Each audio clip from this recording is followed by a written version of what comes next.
እግዚአብሔር ለጽዮን ወአብደራ ከመ ትኩኖ ማሕበሮ ብፁዕ አቡነ ክርስቶስ የመንበረ ሰማ ከሳቴ ብርሃን ኦርቶዶክስ ተዋሕዶ ቤተ ክርስቲያን ትግራይ ዋና ሥራ አስኪያጅ ብፁዕ አባታችን አቡነ መቃርዮስ የአክሱም ማዕከላዊ ዞን ሀገረ ስብከት ሊቀ ጳጳስና የቅዱስ ሲኖዶስ አባል ብፁዕ አቡነ አረጋዊ የትግራይ ኦርቶዶክስ ተዋሕዶ ቤተ ክርስቲያን ቅዱስ ሲኖዶስ ዋና ጸሐፊና የጠቅላላ ሀገረ ስብከት ሊቀ ጳጳስ ክቡር ጀነራል ወረደ ታደሰ ወረደ ናይ ጊዜያዊ መንግስት ትግራይ ፕሬዝደንት ክቡር ዶክተር ደብረጽዮን ናይ ቲፒኤልኤፍ ሰብሳቢ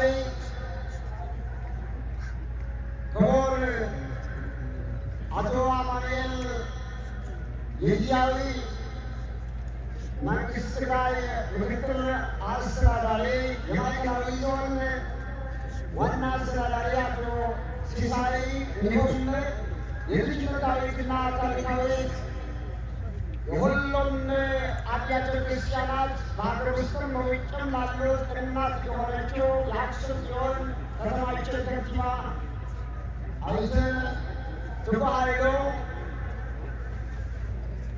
ብፁዓን አበው ሊቃነ ጳጳሳት ክቡር ዶክተር አጽብሃ ክቡር ዩሮኤል ወረዳ መርሃ ናይዛ ጥንታዊትን ታሪካዊትን ቅድመ ኩለን አብያተ ክርስቲያናት የመላክሽም ዋና አስተዳዳሪና የማዕከላዊ ዞን ሀገረ ስብከት ሥራ አስኪያጅ ሊቃውንተ አክሱም፣ ካህናተ አክሱም፣ ዲያቆናተ አክሱም ከቅርብም ተሰብስባችሁ መጽሐፉን በሚለው እና ጽዮን ይምሰል ሰው ሁሉ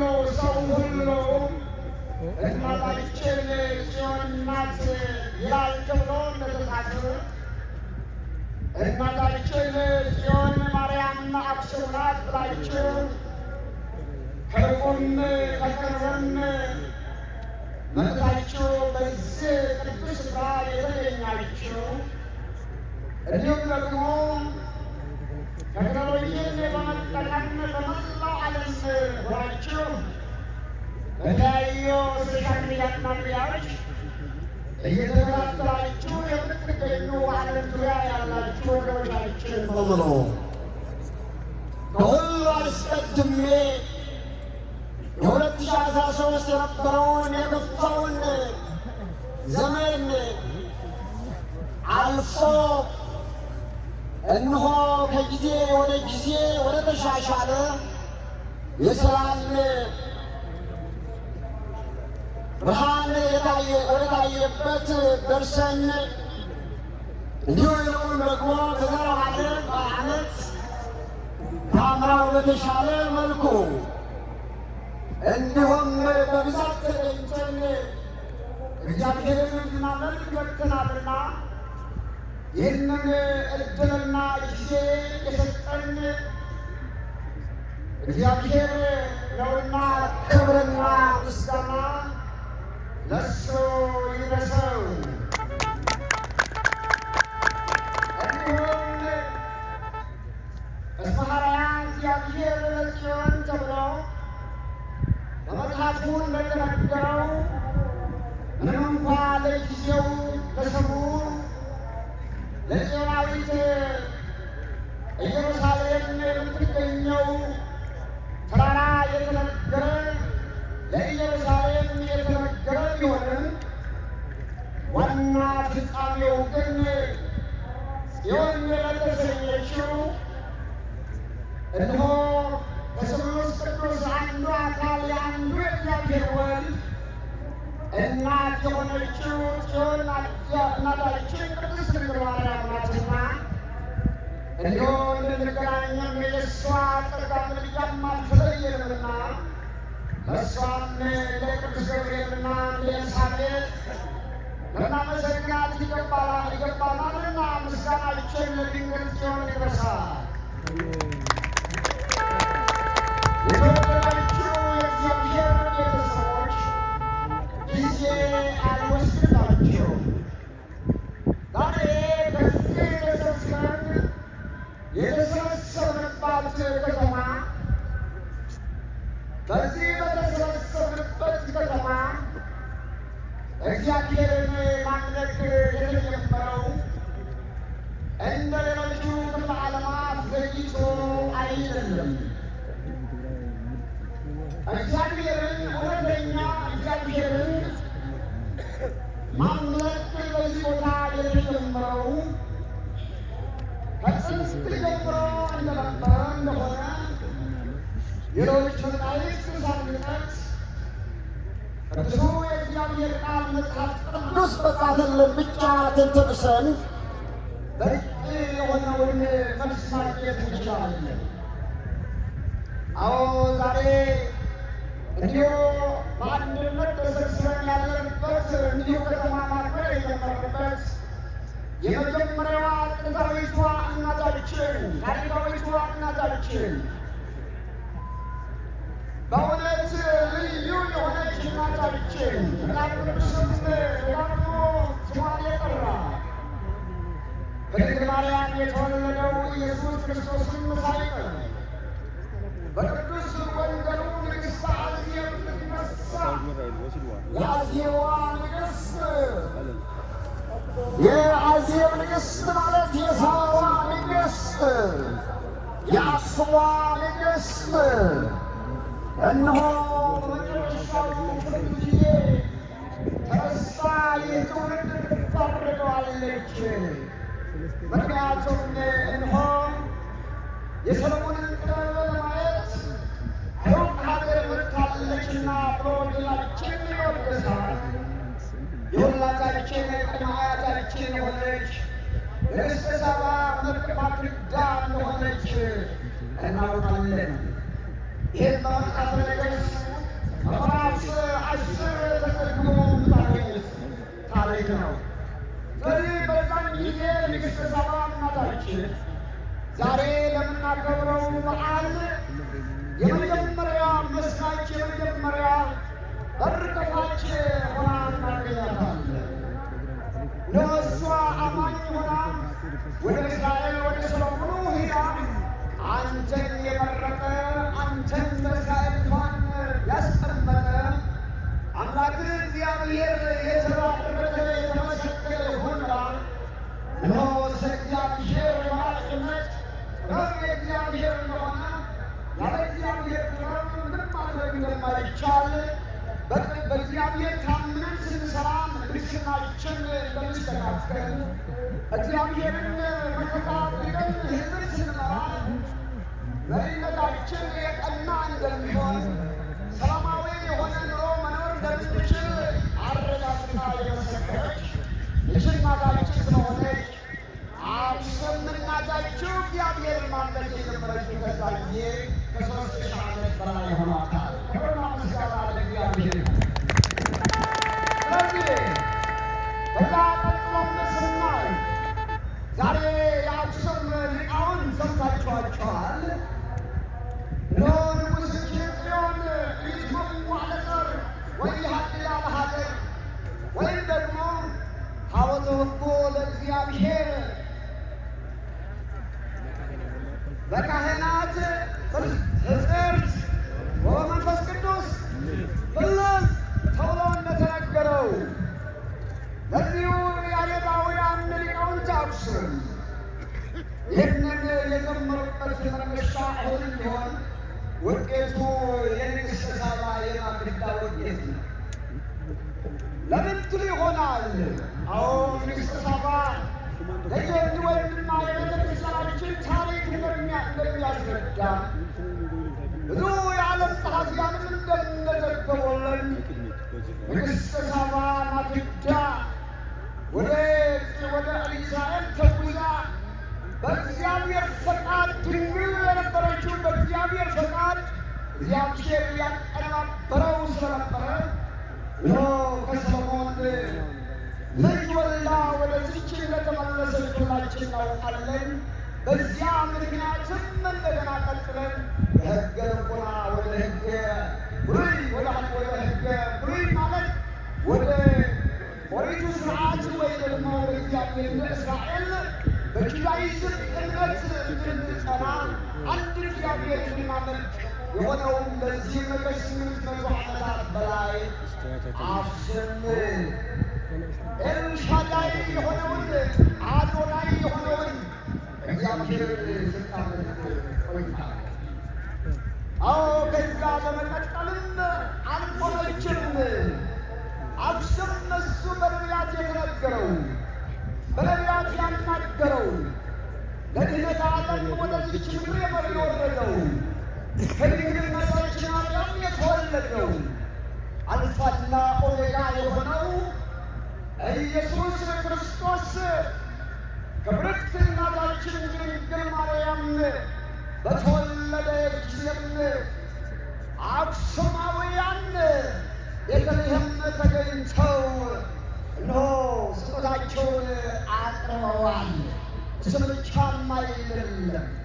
በመቀጠልም ወልደ እግዚአብሔር ስለኛ ብሎ መስቀል ላይ ተሰቅሎ ሞታችንን ደምስሶ መቃብራችንን ደርሶ እነሆ ወደ ጥንት ክብሩ ባረገ በዓመቱ 1 ዓመት ሳይሞላ እነሆ እጅ ከተማ ክርስትናን ወይም ክርስትናን ተቀብላለች።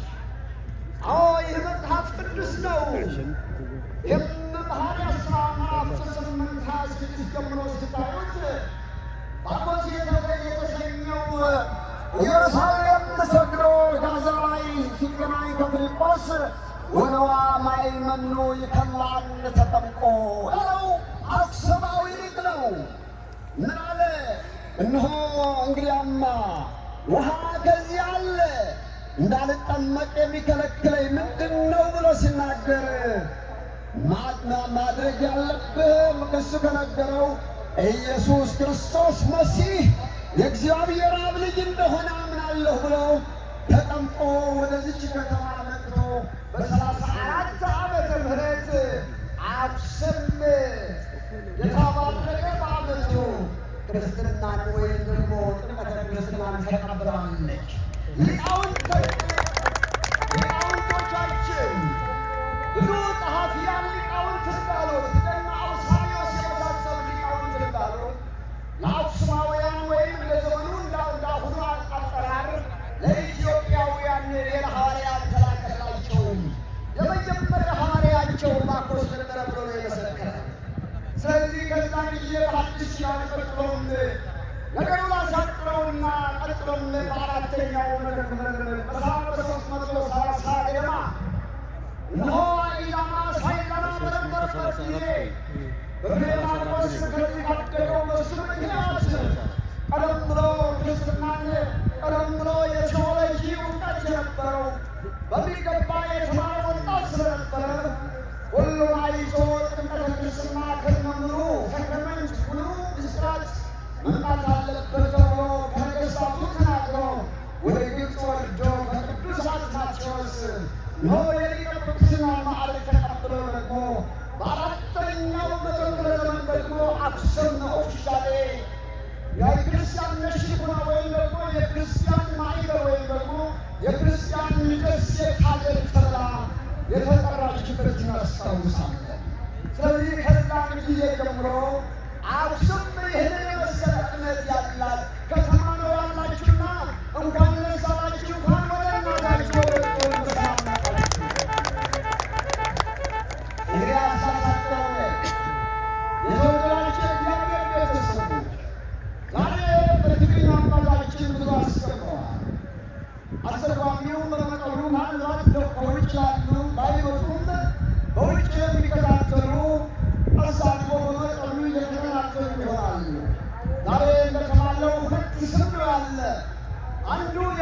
ኪዳንን ታሪክ ነው ይዘን ሊቃውንቶቻችን ያሉ። ሁለተኛ የሐዲስ ኪዳን ታሪክ ነው። የብሉይ ኪዳኑ ታሪክ ቀደም ብለን እንደሰማነው ነው። እመቤታችን ቅድስት ድንግል ማርያም በዘመነ ነቢያት በመጻሕፍቱ በብዙ ምሳሌ የተመሰለች ታይታለች። አንደኛው ምሳሌዋ በደብረ ሲና ትመሰላለች።